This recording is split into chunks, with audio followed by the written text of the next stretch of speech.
I dag er det fredag den 31. juli. Velkommen til pressemødet.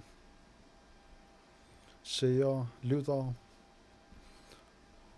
og journalister her, velkommen. Nu skal jeg præsentere status for genåbningen og bekendtgørelsen og opdateret. Og den nye bekendtgørelse, som skal starte med at gælde fra i morgen, skal jeg præsentere sammen med Henrik og uddybe bekendtgørelsen. Og jeg skal sige til pressemødet her, at det er en politisk beslutning, og jeg skal også nævne, at status for tilfældet i Nanortalik, og i de næste par dage er der jo første skoledag, vil vi også uddybe eller forklare hvad man kan gøre. Med hensyn til præsentationen af den nye bekendtgørelse, som starter med at gælde fra i morgen, som alle vigtigste punkt handler det om forsamlinger, og hvordan man kan forsamle sig, og hvornår. Og dertil skal vi være opmærksom på, at bekendtgørelsen ikke kommer til at gælde for private og offentlige dagtilbud, skoler, uddannelsesinstitutioner med videre. Forbuddet mod deltagelse fra andre kommuner til arrangementer gælder stadig. Dette gælder også deltagelse fra andre lande nu.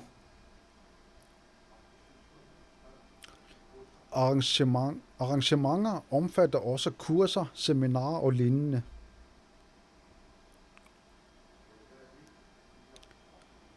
Der kan stadig afvikles kurser med eksterne undervisere, så længe deltagerne er fra samme kommune. Lokaler, der ikke er godkendt af brandmyndighederne, må maksimalt tillade adgang til en person per 4 kvadratmeter gulvareal.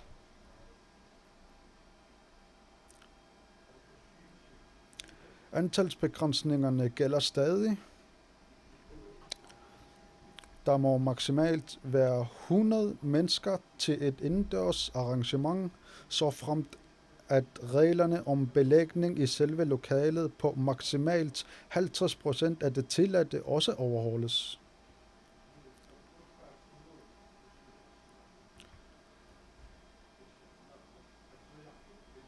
Det vil sige, ifølge brandmyndighedernes instrukser må der kun være maks 50% af det antal tilladte, og derudover er det maksimum 100 personer. Til udendørs arrangementer må der maksimalt være 250 personer. Denne bekendtgørelse er gældende til og med 31. januar 2021.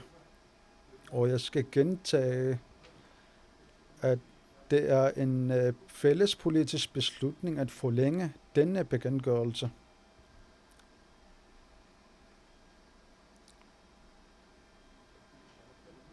Jeg har så mange papirer, jeg beklager, men det betyder også, at der ikke vil blive afholdt grønlandsmesterskaber i år. Det gælder også volleyball, badminton, fodbold og lignende.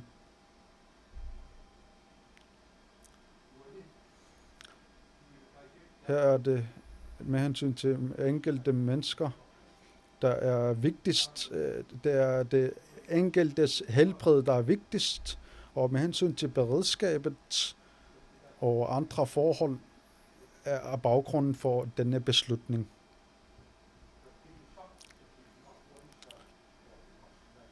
Helbred og sundhed, det er centrum i det her tilfælde.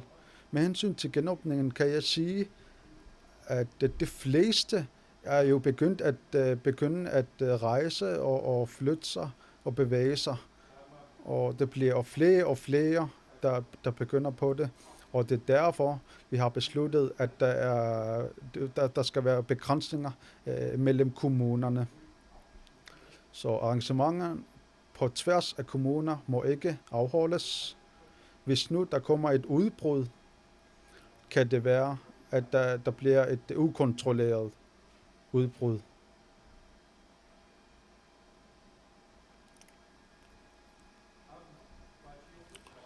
Jeg vil også sige, at vi bliver nødt til at gå ud fra, at der kan forekomme flere tilfælde, og der er risiko for, at der kommer flere med smittet med covid. Men det er vigtigt, at vi følger myndighedernes vejledninger og anbefalinger og indstillinger for at forhindre udbrud. Og det vil Henrik uddybe. Værsgo. Tak for det, Kim.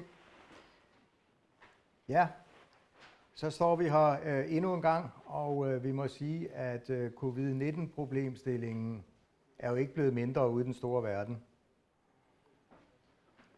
Grønland er så privilegeret, at vi fortsat ikke har problemer med smittespredning i samfundet. På den måde går det jo ganske godt, for ikke at sige, at det går rigtig godt.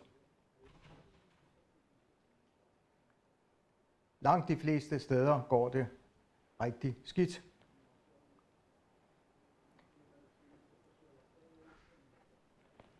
Og det er jo det, vi gerne vil blive ved med, at det skal være på den måde. Som Kim siger, kan vi ikke undgå, at der vil komme smitte ind. Vi har lige set det i Nanortalik. Det vil også ske igen, selvom vi opretholder indrejsekontrollen. Men vi er godt forberedt nu. Vi har testmaskiner rundt omkring i landet, der fungerer. Vi har mulighed for at foretage inddæmning. Men vi vil stadigvæk være voldsomt betænkelige ved en situation, hvor vi pludselig har smittespredning mange forskellige steder i landet. Og det er en af de væsentlige grunde til, at vi har anbefalet naalakkersuisut at være meget forsigtig med at afholde arrangementer, som omfatter personer fra hele landet. For opstår der smitte et sådan sted, så er det, hvor vi kan komme i en situation, hvor vi lige pludselig har smittespredning fra nord til syd og øst. Og så vil vi få ekstremt vanskeligt ved at sikre, at vi kan inddæmme smitten, og sikre, at der ikke kommer et rigtig stort udbrud med meget sygdom og dødelighed, og med vidtrækkende konsekvenser, fordi Grønland så kan ende i en situation, hvor der sker nedlukninger igen. Derfor må man sige, ja, det har en pris at prøve at forebygge. Men efter vores bedste overbevisning er alternativet meget værre. Det handler virkelig om at undgå at få en egentlig epidemi over hele Grønland.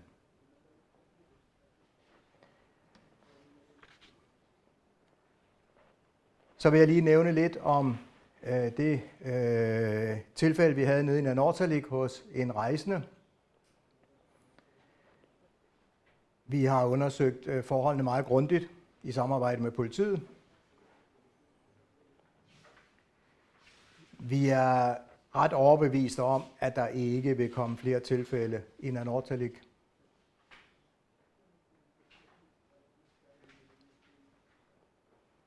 Men skulle der helt mod forventning komme nye tilfælde, så er vi også klar til straks at få inddæmmet yderligere spredning.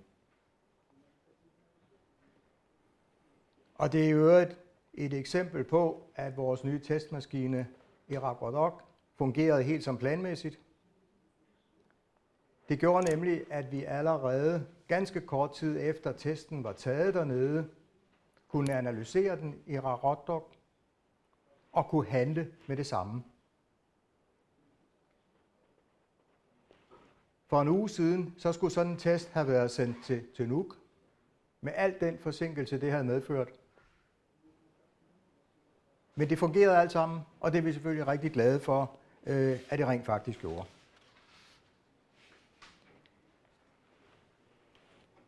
Men en forudsætning for, at vi kan blive ved med at følge den kurs, vi har nu, hvor alting går godt, det er også, at vi alle sammen stadigvæk bliver ved med at være bevidst om, at den her virus smitter kun, hvis man er tæt på hinanden.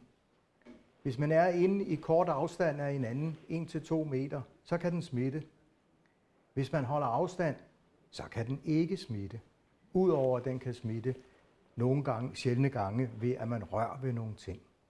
Men det viser bare endnu en gang, at det er stadigvæk lige vigtigt at sikre at holde afstand alle steder i samfundet, hvor man overhovedet kan, og undgå den tætte fysiske kontakt. Fordi det er der, virus den vil smitte.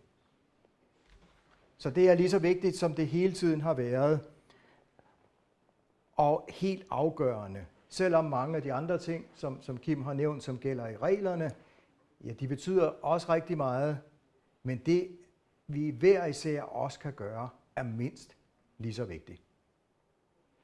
Tak.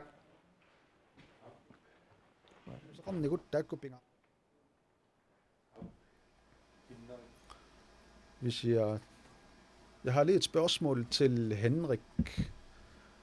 Nu er der snart skolestart og kaffemik vedrørende. Kan du måske uddybe disse forhold?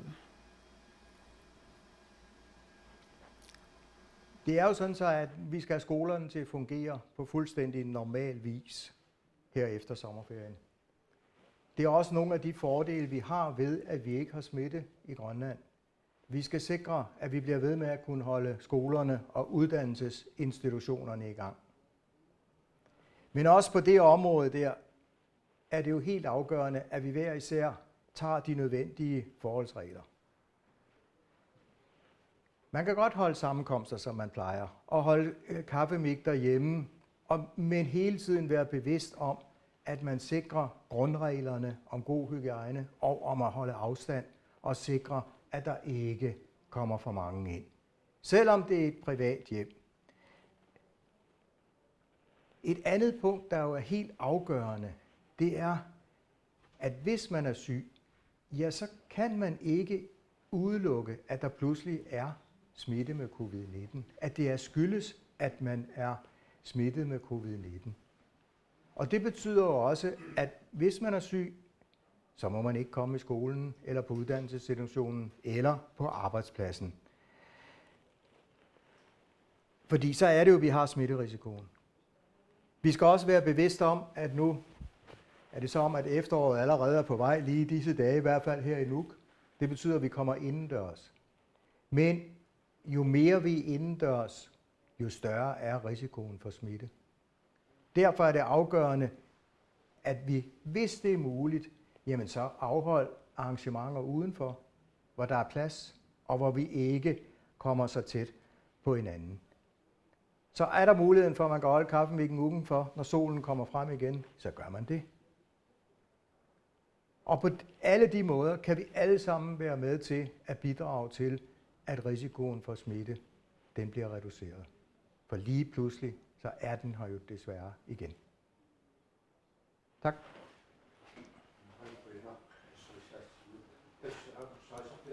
Vi siger tak til Henrik, og jeg skal gentage og præcisere her, at med hensyn til dagafsnit og skoler, denne bekendtgørelse gælder ikke vedrørende skoler.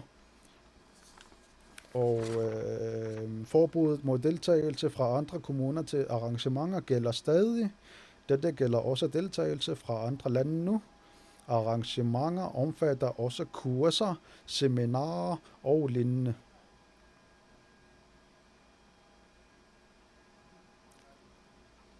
Der kan stadig afvikles kurser med eksterne undervisere, så længe deltagerne er fra samme kommune.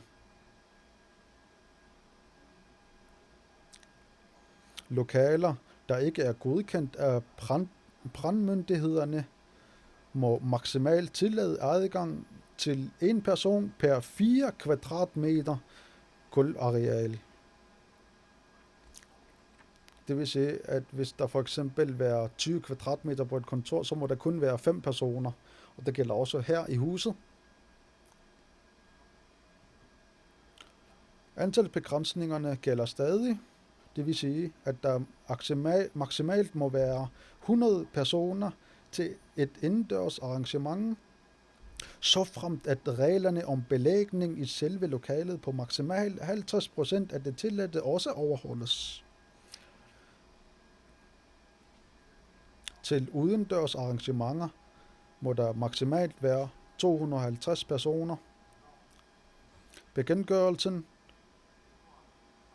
er gældende til og med 31. januar 2021. Og jeg skal gentage, at denne bekendtgørelse er en forlængelse, som er besluttet ved en politisk beslutning. Med hensyn til kommende arrangementer kan vi se, at der er nedadgående udvikling med hensyn til smittespredning, og vores rigtig gode venner, Danmark og andre lande i Europa, og stiger antallet af smittet, så vi kan ikke undgå, at der kommer flere ind af tilfælde i Grønland.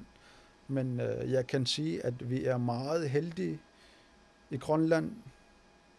Smittespredning er stort set ikke sket. Og der er nogen, der kommer ind i Grønland med covid, men lige så snart vi finder ud af det, så bliver det sat ind i karantæne eller isolation, og jeg har flere gange sagt tak til befolkningen, fordi det har fulgt og følger stadig myndighedernes anbefalinger. Så det er meget, meget vigtigt, at det stadigvæk bliver fulgt, så vi undgår smittespredning i Grønland. Vi har jo foretaget nogle genåbningsfaser, og der kan rejses frit mellem lande i rigsfællesskabet, men der er ikke sket det store tilfælde.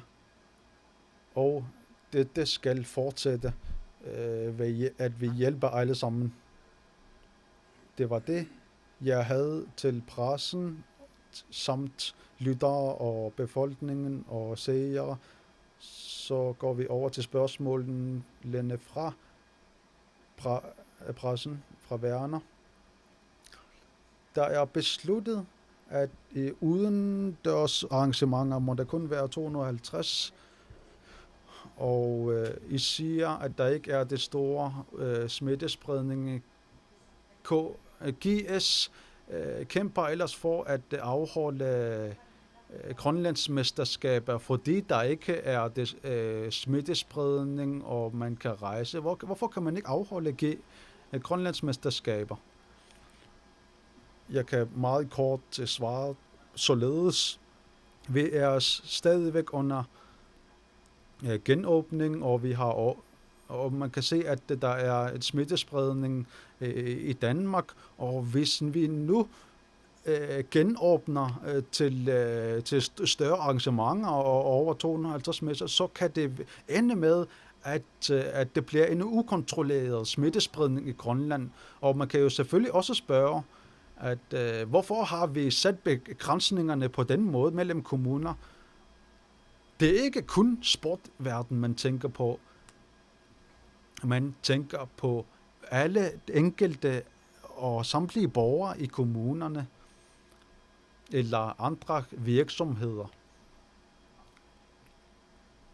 så kan det være meget nemmere at kontrollere, hvis smittespredning foregår inden for et bestemt kommune. For eksempel, hvis i værste tilfælde kan det måske ske, at smittespredning foregår i Diskobugten, og på den måde spreder i flere kommuner.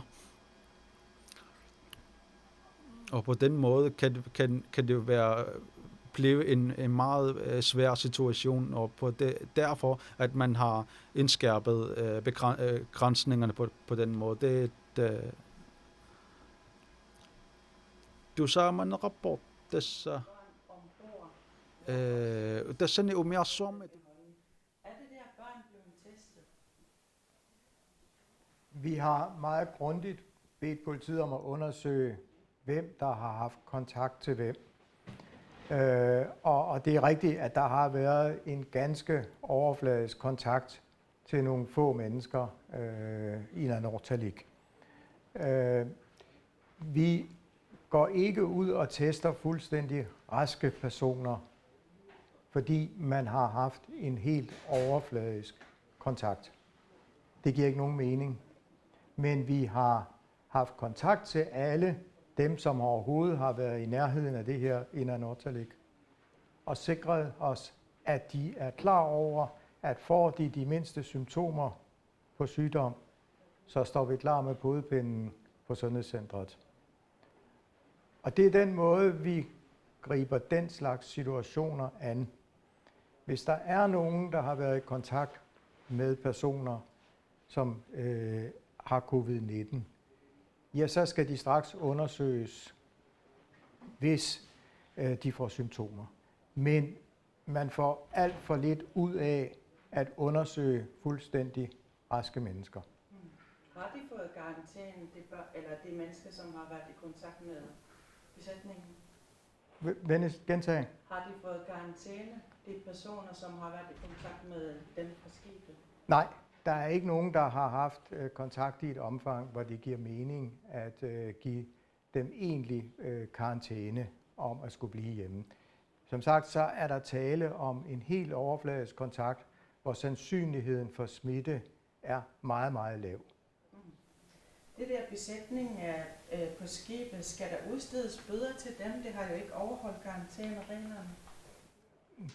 Den slags med bøder, det overlader jeg trygt til politiet at forholde sig til, om der er sket overtrædelse af reglerne. I landslægembedet, der fokuserer vi på at sikre, at der ikke sker smittespredning.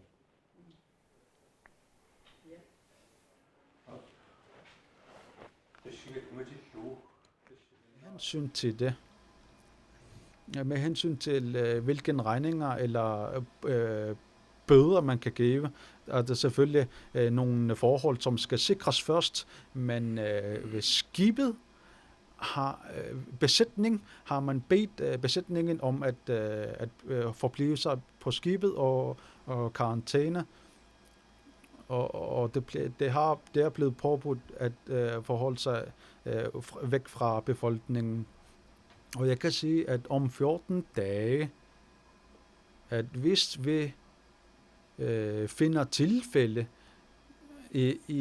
hos en skib, så skal der selvfølgelig være yderligere karantæne. Det er det befolkningsmæssige sundhed, der er det vigtigste i det her tilfælde. Og med hensyn til begrænsningerne, det er det vigtigst, at vi følger dem, og det er baggrunden for, at det er allesammens sundhed, der er tale om.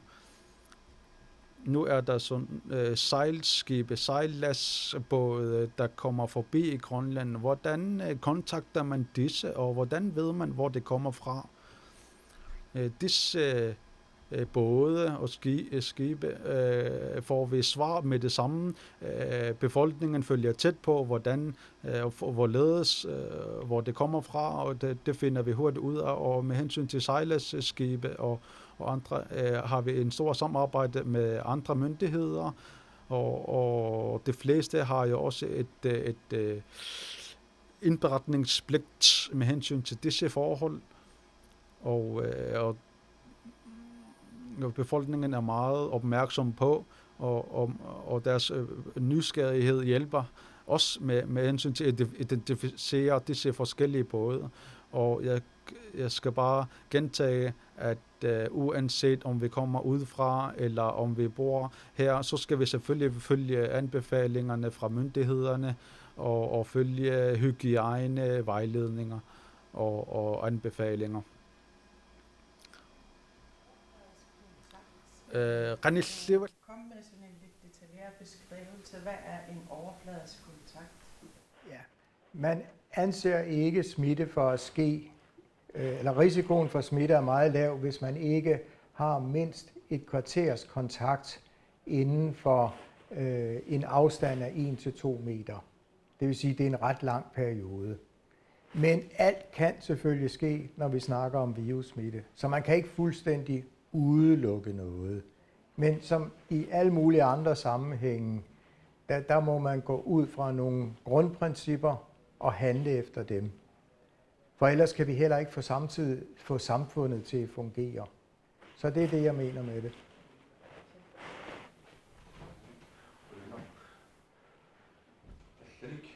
Er der nogen andre, det ser ud til, at der ikke er nogen andre spørgsmål, så siger vi tak til lyttere og seere. Så siger jeg tusind tak til jer, fordi I følger anbefalingerne fra myndighederne, og på grund af jer, så er der kun én tilfælde i Grønland indtil videre. Det siger jeg, det er jeg meget taknemmelig over, for at vi for befolkningens sundhed. Der er selvfølgelig nogle tilfælde, hvor man går lidt uden om reglerne, men dog skal vi huske, at vi er nu åben for andre lande, og flere personer er allerede rejst ud af landet til andre lande. Det kan jo godt være, at en enkelte hjemtagende borger tager covid med tilbage til Grønland, så det er derfor, at vi skal huske, at vi helst skal undgå, at vi krammer andre, lad være med at spytte ud over det hele, og hvis du skal nyse eller hoste, så gør det på ærmen. Disse anbefalinger skal blive fulgt. Hvis vi ikke gør det, så må vi gå ud fra at smittespredningen kan måske ske. Vi er selvfølgelig alle sammen ærgerligt over, at hvor disse sammenkomster, der bliver afholdt hvert år, ikke sker i Grønland også i år. Det er vi alle sammen, alle partier, meget ærgerlige over. Men på grund af, at vi prøver at inddæmpe smittespredning, bliver vi nødt til at tage disse beslutninger, så vi opretholder den befolkningsmæssige sundhed. Vi kan slet ikke undgå, at der kommer nye tilfælde, men hvis der kommer et stort smittespredning, så skal vi huske, at hvor mange ældre vi har, hvor få personale der er i Grønland, og hvis der sker et ukontrolleret smittespredning, vi kan jo se, hvordan de andre lande har det, og det har også et meget begrænset kapacitet til at hjælpe os, hvis det skal være, hvis der opstår et ukontrolleret smittespredning. Så det er derfor, at vi skal følge anbefalingerne, og det er derfor, vi har besluttet i den politiske niveau. Rigtig god sommer og rigtig god rensdyrjagt, og vi skal nok komme tilbage, hvis der skulle være nyt, og hvis der skulle være andre justeringer.